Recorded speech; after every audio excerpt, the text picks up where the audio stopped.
Irmãos, vamos abrir a palavra de Deus mais uma vez no livro de Neemias, capítulo 10. Eu estive refletindo bastante sobre que texto que eu pregaria, considerando que nós estamos aí seguindo a nossa sequência de sermões em Esdras, Neemias, terminamos Atos. Pensei se procuraria um texto do Novo Testamento, considerando o Natal. Mas como cremos, e não poderia ser diferente, que todo texto, toda a Escritura aponta para Cristo, nessa noite nós vamos verificar no capítulo 10 de Neemias, mais especificamente no capítulo 9, do versículo 38, até o capítulo 10, versículo 29, aquilo que o Senhor tem ensinado ao seu povo durante os séculos, versículo 39, me perdoe, aquilo que o Senhor tem ensinado durante os séculos ao seu povo, e especialmente aquilo que Ele tem a dizer à igreja hoje em Casa Caiada. Eu vou fazer a leitura, portanto, a partir do versículo 9, capítulo 9, versículo 38, e seguirei dessa vez até o capítulo 10, versículo 20 e... deixa eu ver aqui, versículo 28. Depois, durante a exposição, eu lerei o resto do texto. Diz assim a palavra de Deus. Por causa de tudo isso, nós fazemos uma aliança fiel por escrito, e os nossos príncipes, os nossos levitas e os nossos sacerdotes puseram o seu selo sobre ela. Os que colocaram o seu selo foram Neemias, o governador, filho de Racalias, e Zedequias, Sereias, Azarias, Jeremias, Pazur, Amarias, Malquias, Atus, Sebanias, Maluque, Harim, Meremote, Obadias, Daniel, Gineton, Baruque, Mesulão, Abias, Miamim, Maazias, Bilgai, Semaías. Estes eram os sacerdotes. E os levitas, Jesua, filho de Azanias, Binui, dos filhos de Renadade, Cadmael, e os irmãos deles, Sebanias, Odias, Quelita, Pelaías, Anã, Mica, Reobe, Asabias, Zacur, Serebias, Sebanias, Odias, Bani, Beninu. Os chefes do povo, Parós, Paate, Moabe, Elão, Zatu, Bani, Buni, Asgade, Bebai, Adonias, Bigvai, Adim, Ater, Ezequias, Azur, Odias, Azum, Besaía, Arif, Anatote, Nebai, Magpias, Mesulão, Ezir, Mesabel, Zadok, Jadua, Pelatias, Hanã, Anaías, Oséias, Ananias, Hassub, Aloés, Pilha, Sobeque, Reum, Abna, Mazeias, Aías, Hanã, Maluque, Harim, Baaná. O resto do povo, os sacerdotes, os levitas, os porteiros, os cantores, os servidores do templo e todos os que tinham se separado dos povos de outras terras para seguirem a lei de Deus com suas mulheres, os seus filhos e as suas filhas, com todos os que tinham saber e entendimento. Até aqui, depois eu vou ler o resto do texto. Vamos orar. Senhor Deus maravilhoso, nessa noite, o nosso desejo é ouvir a Tua voz. É ouvir aquilo que o Senhor deseja nos instruir como Teu povo, povo do pacto, para o final desse ano e o começo do ano que vem. Aquilo que o Senhor mesmo nos dá pela Tua graça, pela Tua fidelidade a Ti mesmo, para que possamos nos apegar em fé para viver. Abençoa-nos, portanto, assim. Em nome de Jesus Cristo, nosso Senhor e Salvador. Amém. Irmãos, como fica claro, os irmãos já sabem disso, nós estamos no final do ano de 2020. Há pouco estivemos reunidos, pelo menos aqueles que puderam, entre os familiares, para celebrar o Natal, a vinda de Jesus Cristo. A tradição cristã ocidental celebra o Natal no dia 25 de dezembro, os orientais no dia 6 de janeiro. Não sabemos exatamente quando foi que o Senhor Jesus Cristo nasceu. Há alguns cálculos que podem realmente indicar uma data como essa. Há outros que distanciam, e isso não nos interessa. O importante e o mais importante é que ele nasceu. Mas não só isso. Nós estamos à celebração, em breve, do dia 31 de dezembro. E em breve, portanto, os irmãos talvez, se tem assim esse hábito, pegarão aquele caderninho e vão fazer as famosas resoluções de Ano Novo. Que é basicamente o motivo para você mentir para si mesmo. Você fala que vai emagrecer, você fala que vai ler mais, você fala que vai fazer um monte de coisa que você sabe que não vai fazer. São coisas que nós nos enganamos todo ano e assim segue. O que pode realmente mudar o nosso coração? O que pode realmente fazer uma diferença na nossa vida? Todo ano as pessoas se reúnem, seus familiares, para cantar parabéns para Jesus. Tem gente que faz até um bolinho. Eu não sei se o pessoal chega a colocar as velhinhas, o número de anos. Não sei como é isso, mas eu sei que alguns fazem isso. Mas o que isso muda no final das contas? O que transforma realmente o nosso coração? Acabamos de ler uma porção da história do povo de Israel, do povo de Deus, onde há uma grande mudança no povo. Se os irmãos estão acompanhando a nossa série em Esdras, Neemias, observaram que domingo passado, pela manhã, eu estive falando sobre a palavra de Deus, a presença da palavra de Deus no povo, e como isso mudou o coração do povo, e como isso muda integralmente a nossa vida.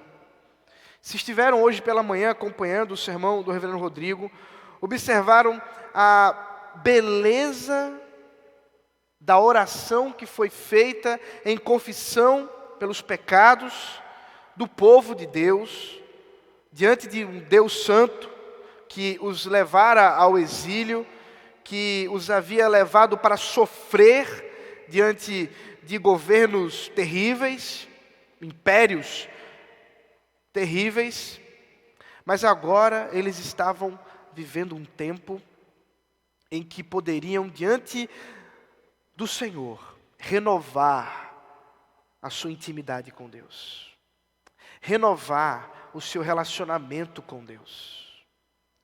Queridos, muito mais do que simplesmente confraternização familiar, muito mais do que simplesmente fogos ou pular 7 ondas, eu espero que você não tenha esse hábito. Esse final de ano deveria significar para nós, como sempre, datas como essas, renovação de intimidade com Deus, renovação de votos com Deus. Aqui nós acabamos de ler e vamos continuar vendo essa história. Um povo que refaz a sua aliança com Deus, o seu pacto com Deus. Eu sei que isso pode parecer muito formal, mas eu quero que você entenda que, para além da formalidade do processo pactual aqui que nós estamos observando, onde os líderes estão ali reunidos, colocando o seu selo, fazendo ali uma formalização, que estão realmente se compactuando com Deus, há alguma coisa própria do coração, alguma coisa própria do coração. Porque, meus irmãos, não existe mudança de fora para dentro. Não existe. Não tem como, e nós podemos até tentar isso, até o reverendo Sérgio, domingo passado, esteve comentando do médico que da médica, ou do médico que era especialista em evitar envelhecimento. Ainda bem que irmã Jamília é esperta, não caiu nessa. A gente sabe que essas coisas não acontecem assim. Você pode tentar dar uma recalchutada por fora, mas dentro, isso não vai se alterar. Há pessoas por aí que dizem que existe mudança de sexo, de gênero. A gente sabe que isso não é possível, porque não tem como você mudar a estrutura do DNA de ninguém. Mas pior do que mudar uma estrutura genética, é mudar uma estrutura do coração. E não tem data comemorativa que possa resolver isso. Não tem como você ficar aí o ano todo sem ver aquela tia, aquele tio chato, aquela pessoa meio complicada, que vem com aquelas piadinhas, é para ver ou para comer, e sempre tem perguntando das suas namoradas, ou quando é que você vai conseguir um emprego novo. E você acha que o ano que vem, nas confraternizações familiares, tudo vai mudar, mas a verdade é sempre a mesma coisa. Por quê, queridos? Meras formalidades festivas não mudam o coração. Somente a palavra de Deus pode mudar o coração. E nessa noite nós vamos ver que o Senhor Deus, muito mais, nós já vimos isso, mas é só uma recapitulação, muito mais do que preocupado com muros que já haviam sido reconstruídos pela liderança de Neemias, muito mais do que, inclusive, o templo físico em Jerusalém, muito mais do que isso, que também estava reconstruído. Deus está preocupado em reconstruir o nosso coração. Deus está preocupado em reestruturar a nossa vida. E é por isso que Ele mandou Jesus. Observe comigo que a história de Neemias, que é basicamente a última história do Antigo Testamento em termos cronológicos. Ao final da história de Neemias, nós temos, portanto, o povo de Deus chegando, finalmente em Jerusalém, se restabelecendo em Jerusalém. Mas a história, nós vamos ver isso no capítulo 13, no domingo que vem à noite, se Deus assim permitir. Não é uma história que termina tão bem assim. Porque mais uma vez Neemias precisa chamar a atenção do povo para o pacto que eles haviam feito aqui, mas que eles vão quebrar logo em seguida. Vamos ver isso. Portanto, a história de Neemias nos mostra uma incompletitude de transformação. O povo não foi transformado como haveria de ser, como deveria ter sido. É por isso que a história do Natal, e como o pastor Tim Keller fala, a história do Natal pode ser resumida simplesmente em dizer: nós não podemos nos salvar a nós mesmos. E é por isso que Jesus veio. É por isso que nós temos um bebê na manjedoura. Um paradoxo absurdo, porque naquela manjedoura, um bebê completamente fraco aos olhos humanos é o rei do universo. Essa contradição aparente aos nossos olhos só é possível porque eu e você somos completamente incapazes de mudar a nossa vida por nós mesmos. E por isso que você todo ano pega um caderninho e faz as suas resoluções do ano que vem, e você não as cumpre, porque não são as suas resoluções que importam, mas são as resoluções da palavra de Deus. E você pode fazer muitos planos para 2021. Faça. Não há problema, não há pecado algum em planejar.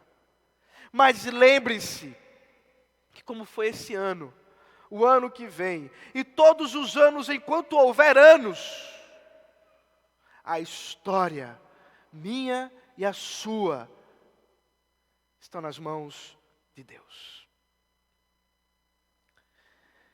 E assim, portanto, o povo de Deus estava reunido, como vocês viram hoje pela manhã, confessando os pecados diante do Senhor. E agora fazem um pacto, uma resolução. uma decisão de viver diante de Deus conforme Ele prescreve. O texto nos fala que ali estavam reunidos príncipes, levitas, sacerdotes, enfim, toda a liderança do povo de Deus. Literalmente, quando fala de uma aliança fiel, versículo 38, nós fazemos uma aliança fiel. A palavra aliança literalmente significa cortar. É um verbo que era usado muito comumente entre nós hoje falamos assinar. Eu assinei um contrato. Na época se dizia, eu cortei uma aliança. Por quê? Porque esse era o meio pelo qual externamente as pessoas faziam pactos. Você vai, por exemplo, buscar na sua memória aí o pacto de Abraão com Deus, ou de Deus com Abraão. Quando Deus ordenara que Abraão cortasse animais para fazer um pacto com ele.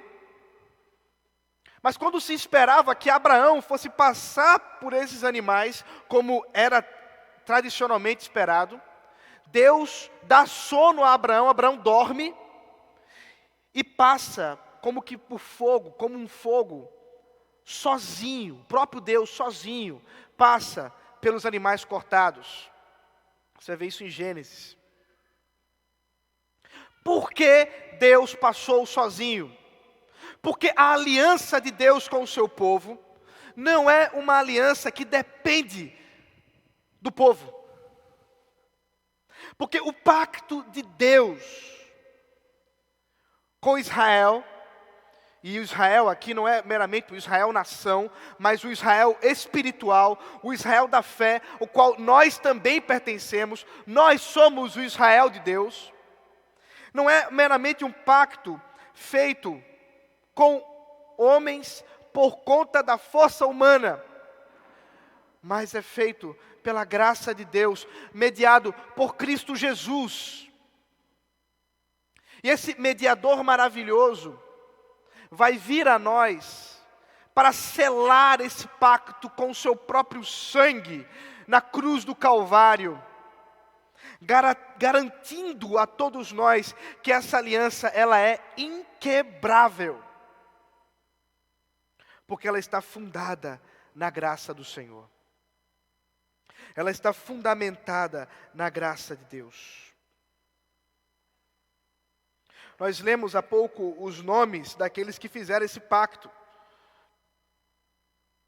É importante que esses nomes estejam aqui, porque são nomes que representam grupos distintos dentro do povo de Deus, apontando para que realmente todo o povo estava decidido como um só homem, como vimos mais para trás, a fazer essa aliança com o Senhor, essa aliança com Deus. Mas é claro, nenhum deles, sejam os governadores, Neemias e outros, sejam os sacerdotes, os nobres, nenhum deles poderia mediar esse pacto, porque nenhum deles poderia colocar sua vida diante do povo, como se coubesse a eles a garantia da salvação e da continuidade desse pacto. Não!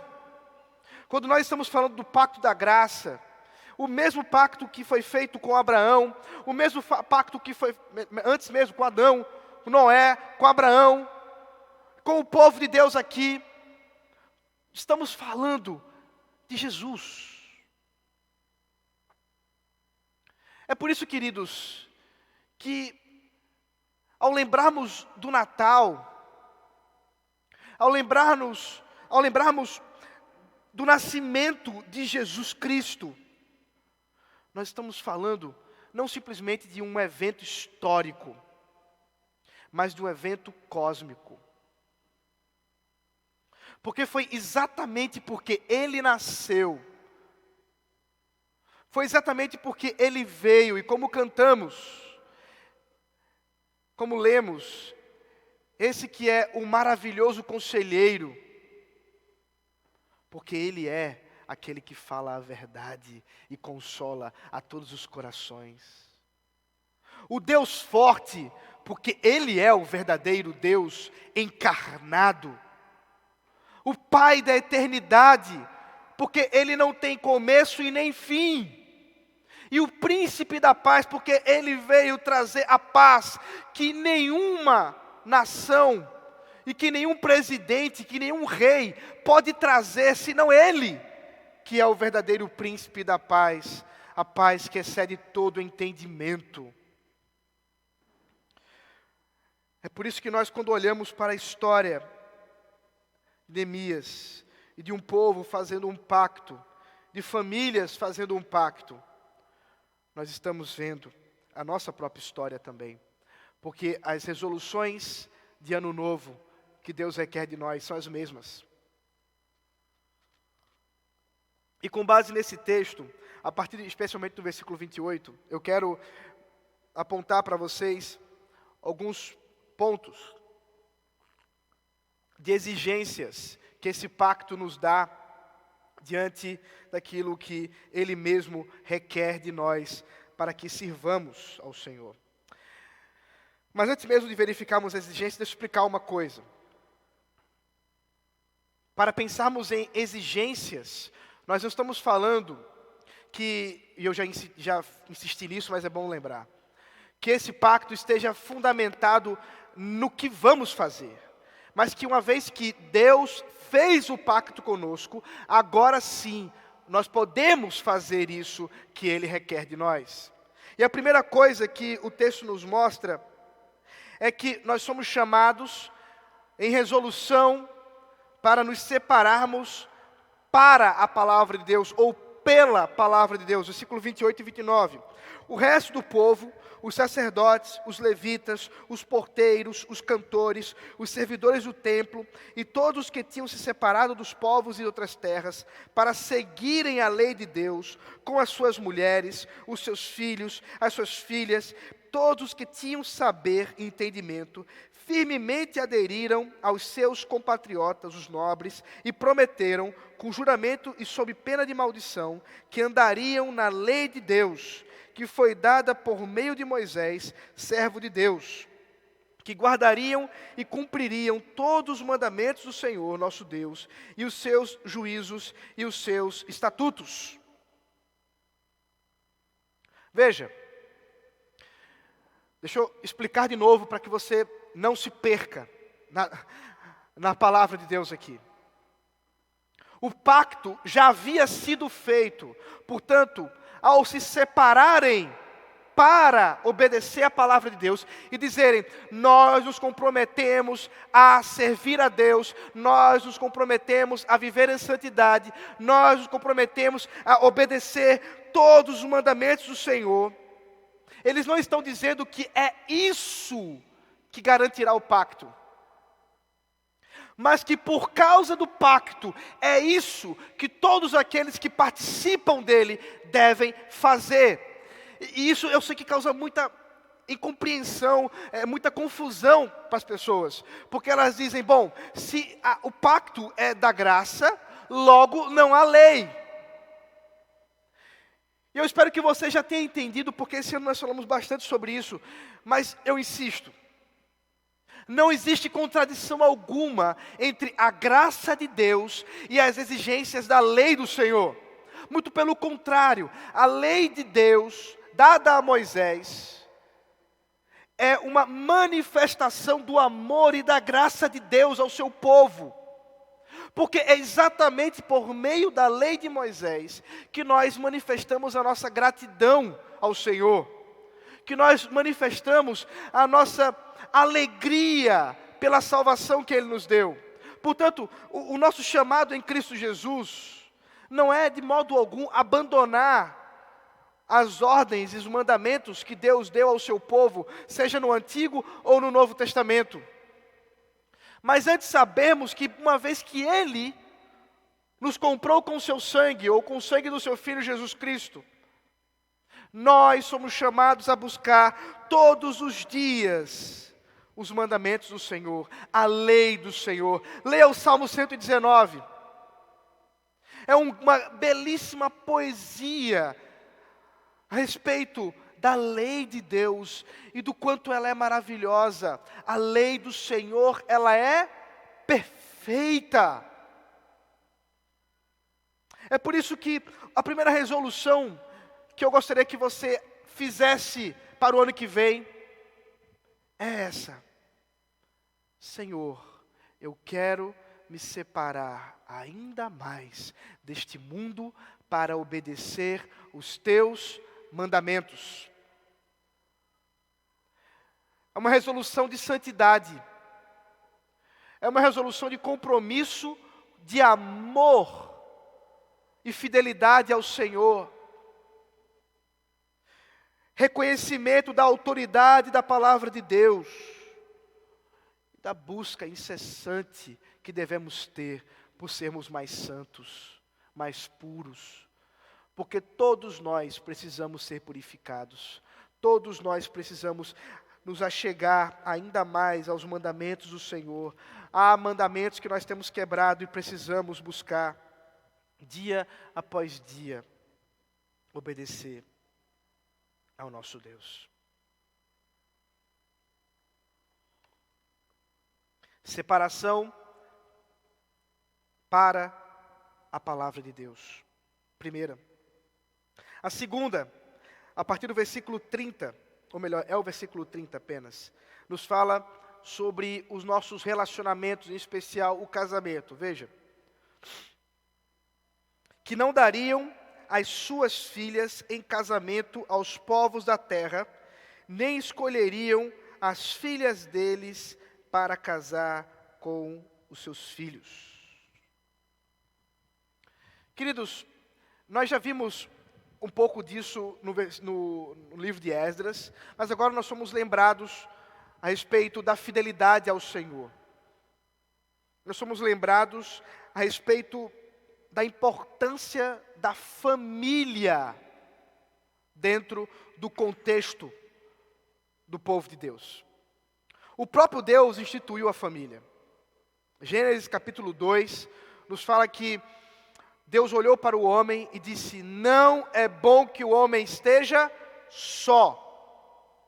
E o próprio Deus resolve esse problema ao criar a auxiliadora idônea, a ajudadora perfeita, aquela que ele pode lhe olhar nos próprios olhos, que lhe é compatível. E assim o próprio Deus instaura o que é a família. Mas no Gênesis 3,15, nós já observamos a grande batalha espiritual que se dará durante toda a história da humanidade, até o grande casamento da noiva adornada com Cristo Jesus, que é a luta entre a descendência da serpente e a descendência de Deus através da mulher, de Eva e consequentemente a todas as outras mulheres. E o próprio Gênesis 3,15 nos fala que por meio de uma mulher, por meio da mulher, viria aquele que pisaria na cabeça da serpente. Isso significa que Deus instituiu que por meio da família viesse o Messias. E é exatamente o que acontece. Os irmãos lembram da história. Maria estava prometida a José. Eles ainda não haviam casado, mas estavam prometidos, noivos. E o anjo Gabriel aparece a Maria, depois a José, informando que ela conceberia e daria à luz pelo Espírito Santo, mas José deveria casar-se com ela. José, de fato, não era pai biológico, por assim dizer, ainda que esse termo não exista nos termos neotestamentários, de Jesus, mas era pai no sentido familiar.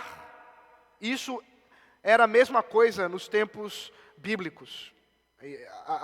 O peso era o mesmo. E é por isso que Jesus é tanto filho de Maria quanto de José, nesse sentido.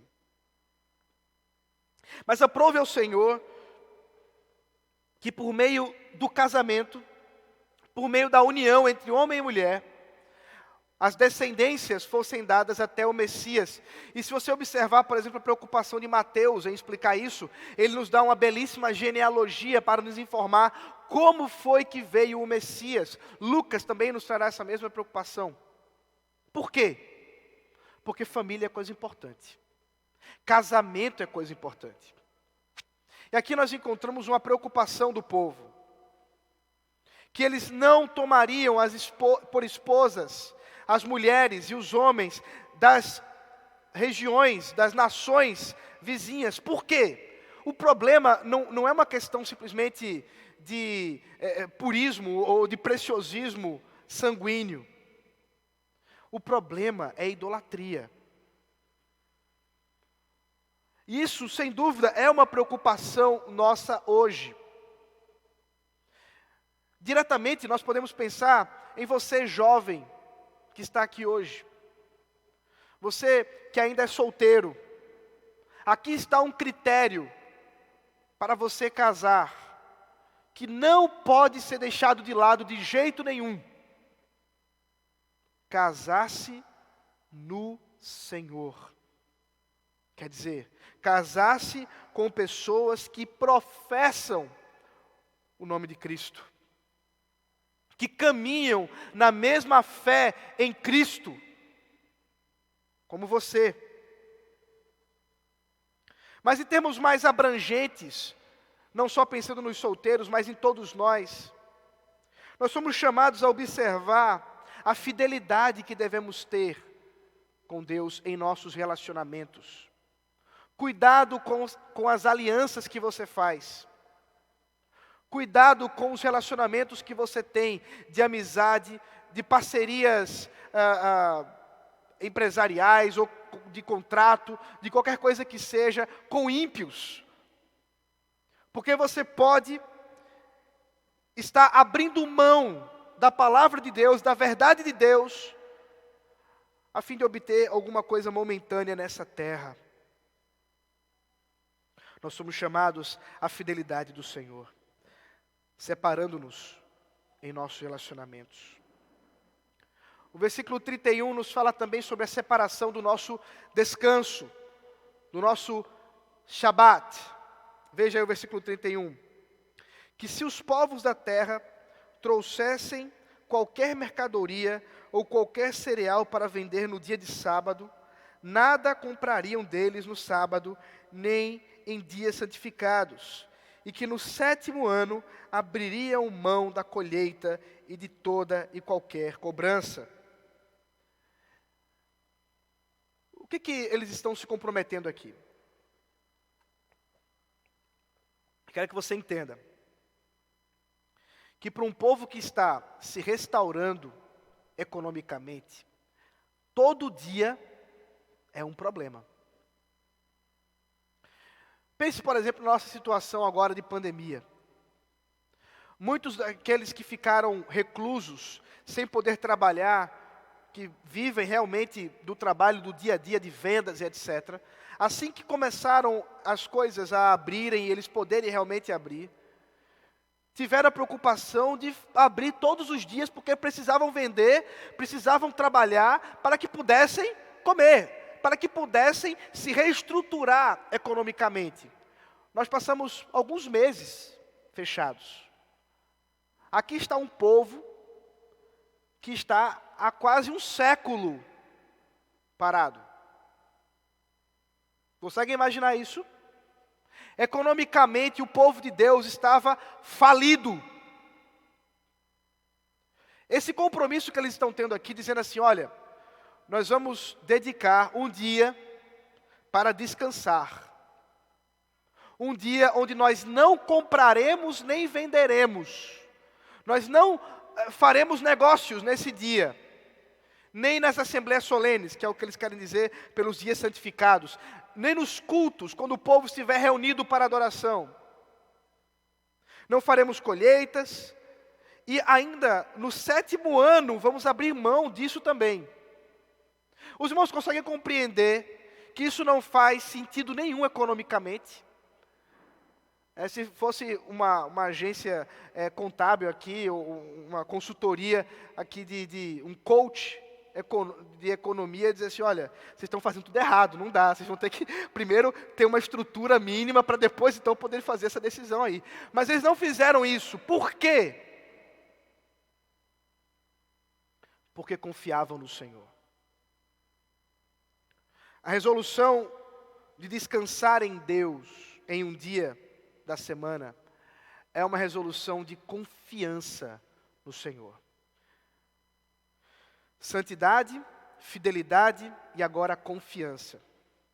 Confiança, porque ainda que muitos hoje estejam trabalhando, ainda que muitos hoje talvez estejam estudando para os mesmos concursos que você está estudando, para as mesmas atividades as quais você faz, você diz: eu confio naquele que cuida de mim, naquele que me dá o pão todo dia.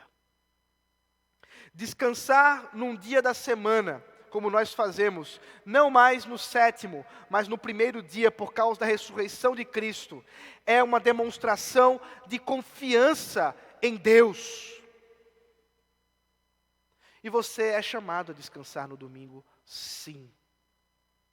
Faz parte de uma resolução que você pode fazer hoje também para o ano que vem. Não negligenciar o descanso do domingo. Muitos estão padecendo fisicamente porque não descansam. Muitos estão padecendo porque não vêm receber alimento da palavra de Deus no culto, na Assembleia do Senhor. Fidelidade, confiança, santidade. Versículo 32 ao 33 nos fala mais especificamente do culto, ainda mais um pouco sobre o culto ao Senhor. Veja comigo. Também assumimos a obrigação de contribuir anualmente com 4 gramas de prata para o serviço do templo do nosso Deus, para os pães da proposição, para a oferta contínua de cereais, para o holocausto contínuo dos sábados e das festas de lua nova, para as festas fixas, para as coisas sagradas, para as ofertas pelo pecado, para fazer expiação por Israel e para toda obra do templo do nosso Deus. Eles estão se comprometendo aqui com o culto. No contexto do antigo Israel, nós temos o templo como o centro de adoração e do culto do povo. E a resolução que eles estão demonstrando é: nós serviremos ao culto. Nós serviremos com o culto a Deus. Faremos isso através de contribuições, faremos isso através das assembleias, faremos isso com o compromisso de nos reunirmos em adoração a esse Deus. Então, mais uma vez, eu enfatizo aqui, nós precisamos nos comprometer mais com a adoração ao Senhor, com o culto a Deus. E nesse sentido, eu quero esticar um pouco mais o significado, não só o culto como assembleia, como nós estamos fazendo aqui, que é o mais importante, que é o principal, que é aquilo que nós de modo algum poderíamos negligenciar, ainda que façamos isso. Mas não só isso, mas os nossos compromissos em cultuar a Deus com a nossa vida, todos os dias, em tudo que fazemos, no trabalho, nos estudos, nos relacionamentos familiares, com amigos, naquilo que fazemos em nosso lazer, como você tem adorado a Deus. São resoluções que você precisa olhar para o ano que vem, 2021, e dizer: eu quero ser um adorador melhor ao meu Deus. Afinal de contas, foi para isso que você foi criado. Deus criou você para refletir a sua glória. E se você tem se negado a refletir essa glória de Deus, para que você serve?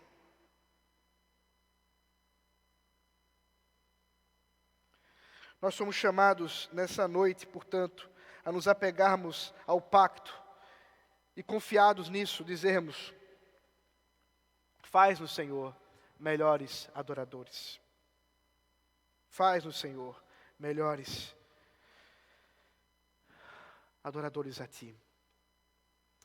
E por fim, versículo 34 ao 39, nos fala sobre nosso compromisso financeiro com Deus.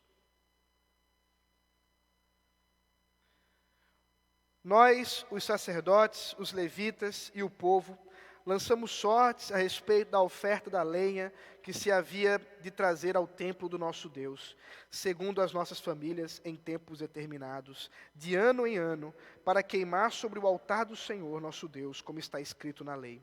Também nos comprometemos a trazer anualmente à casa do Senhor as primícias da nossa terra e todas as primícias e todas as árvores frutíferas, bem como os primogênitos dos nossos filhos e os do nosso gado, como está escrito na lei.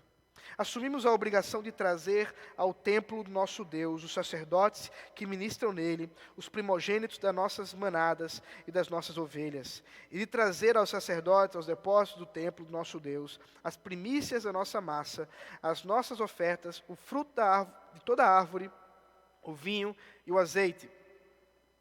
Também nos comprometemos a trazer os dízimos da nossa terra aos levitas, pois a eles cumpre receber os dízimos em todas as cidades onde há lavoura. O sacerdote, filho de Arão, estaria com os levitas quando esses recebessem os dízimos, e os levitas trariam os dízimos dos dízimos ao templo do nosso Deus, aos depósitos da casa do tesouro, porque os filhos de Israel e os filhos de Levi devem trazer as ofertas do cereal, do vinho e do azeite para aqueles depósitos, porque ali estão os utensílios do santuário, bem como os sacerdotes que ministram e também os porteiros e os cantores. Não abandonaremos o templo do nosso Deus. Queridos, quando nós olhamos o compromisso desse povo com o templo, em contribuir para a manutenção da estrutura sacerdotal e levítica, nós observamos o compromisso financeiro que o povo de Deus foi chamado a ter com o próprio Deus, a responsabilidade com as nossas finanças. E há um equívoco, e eu já quero deixar isso bem registrado, fácil para você entender, que eu não vou fazer. Seria muito fácil eu dizer assim, queridos, vocês estão vendo aqui? O povo foi lá e dizimou primícia, dízimo, em cima de dízimo, em cima de dízimo. Agora, portanto, vamos fazer mais uma oferta aqui, porque se você não deu, você vai dar agora. Essa interpretação estaria equivocada. Porque nós não temos uma estrutura levítica, uma estrutura do templo, como no passado acontecia. Isso é um dos grandes equívocos que nós encontramos no meio evangélico, especialmente nos chamados da teologia da prosperidade. Para que possamos compreender bem o que esse texto diz ao nosso respeito hoje, precisamos observar que esse povo que estava se reestruturando economicamente, estava dizendo diante de Deus que aquilo que eles receberiam do Senhor, eles dedicariam ao Senhor, de modo que eles estavam, de outras palavras, dizendo que tudo o que eles têm é do Senhor. O nosso compromisso hoje, tendo o Messias, Cristo, vindo a nós, não é simplesmente 10%, como muitas vezes falam. Eu já insisti com vocês, eu sei que às vezes a gente tem os vícios de linguagem. Nós não devolvemos 10% ao Senhor. Entenda bem o que eu quero dizer com isso.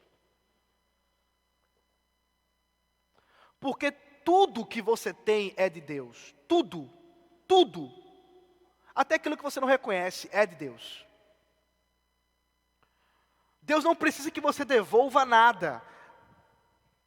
Nada. Nada, nada mesmo. Porque o mesmo Deus que sustentou um povo no deserto com maná, é o mesmo Deus da igreja de Casa Caiada. E se hoje todos vocês deixassem de contribuir, ao Senhor caberia, se a vontade dele fosse essa, de sustentar financeiramente as estruturas dessa igreja. Esse não é o ponto, de modo algum.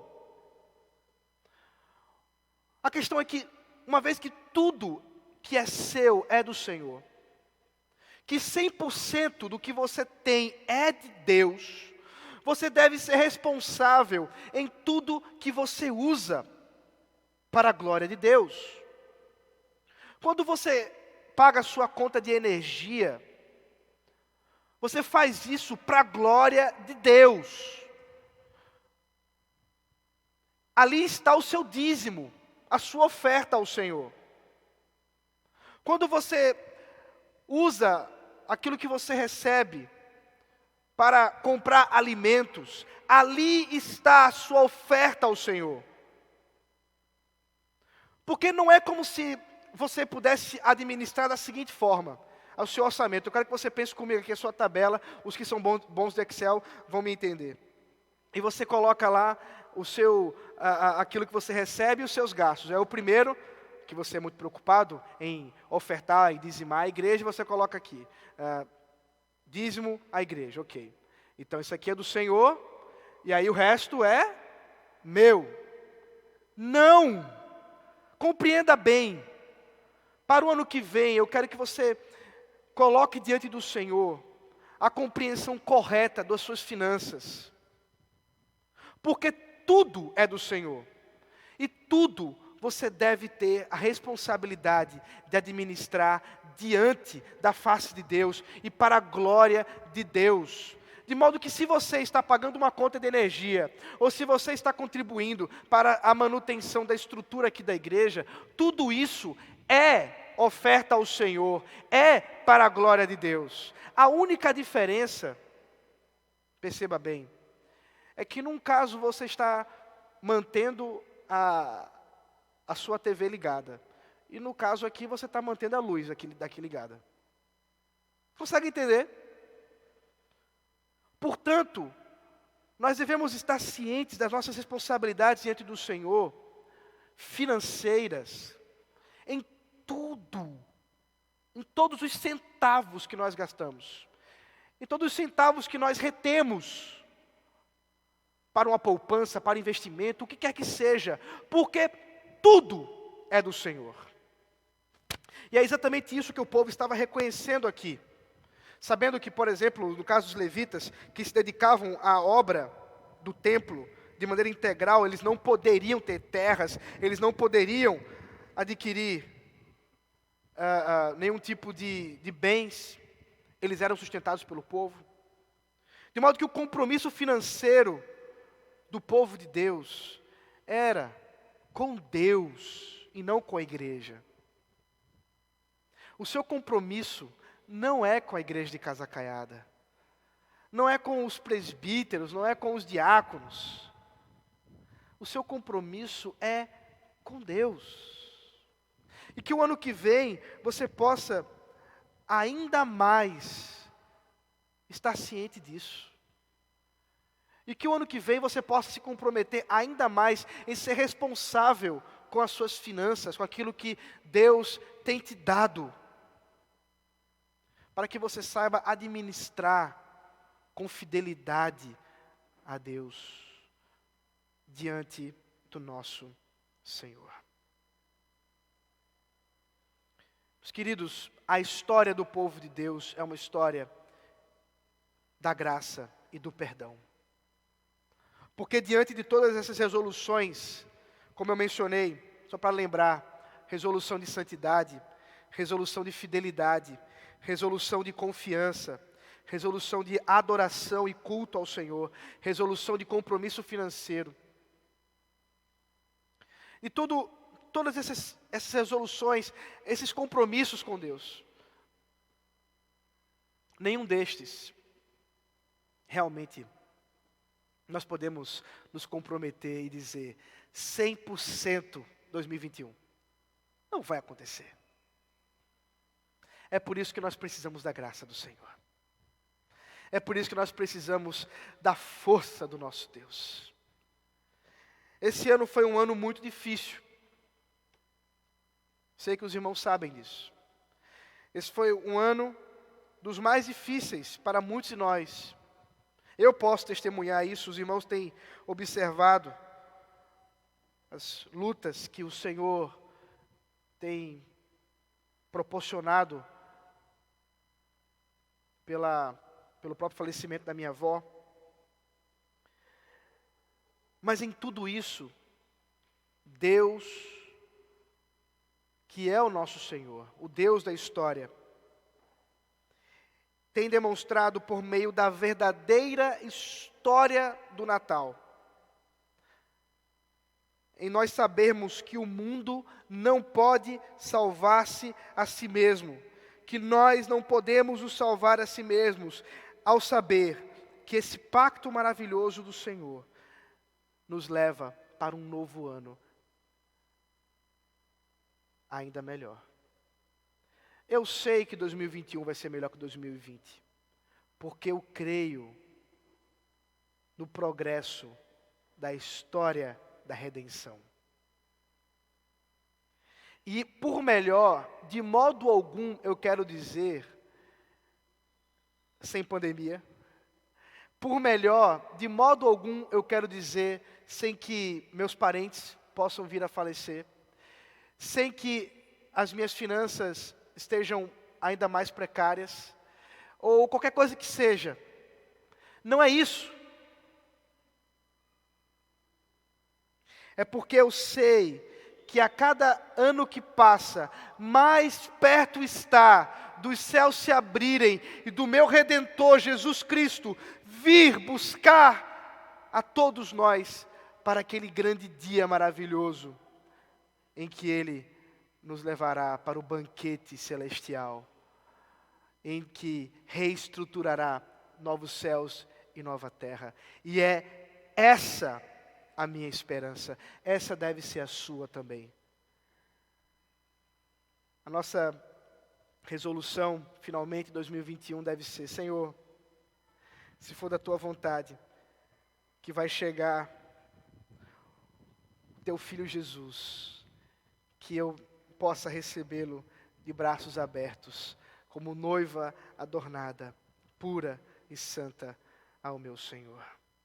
2021 se despede de nós, ainda há alguns dias que restam para esse ano, e nós estamos abraçando, 2020 vai embora, 2021 vai chegando, nós estamos abraçando o novo ano, mas o mesmo Deus, a mesma palavra, o mesmo pacto, pelo mesmo mediador, Jesus Cristo. Vamos orar. Santo Deus maravilhoso, nós te louvamos, Pai, pelo tempo que o Senhor nos concede aqui de instrução da Tua palavra. Que possamos, ó Senhor, estarmos certos das resoluções para um novo ano, não pela nossa própria vontade, mas pela Tua palavra, que nos exorta e que nos dá graça para cumprir em Cristo Jesus. Amém.